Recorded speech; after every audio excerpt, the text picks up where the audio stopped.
हजारों साल पहले जब दुनिया नक्शों और हदों पे नहीं बटी हुई थी, तारीख के औराक पर एक ऐसा हुक्मरान नमूदार हुआ जिसकी हैबत से समंदर भी रास्ता देते थे।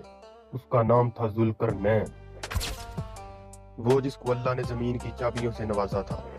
मशरक से मगरब तक की सल्तनत उसके कदमों में डाल दी। अपने लाखों के लश्कर के साथ जुल्करनैन मगरब की तरफ रवाना हुआ, वहां जहां सूरज गरूब होता है। उसने देखा कि सूरज एक स्याह और गर्म चश्मे में डूब रहा है।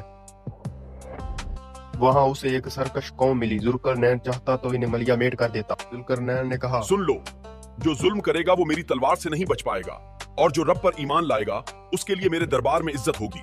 जुल्करनैन ने रुख बदला। उसके घोड़ों के पैरों तले मशरक की खाक थी। जुल्करनैन वहां पहुंचे जहां सूरज तुलू होता। उसने वहां एक ऐसी बेबस कौम देखी। उनके पास धूप से बचने के लिए ना कोई छत थी, ना कोई लिबास था।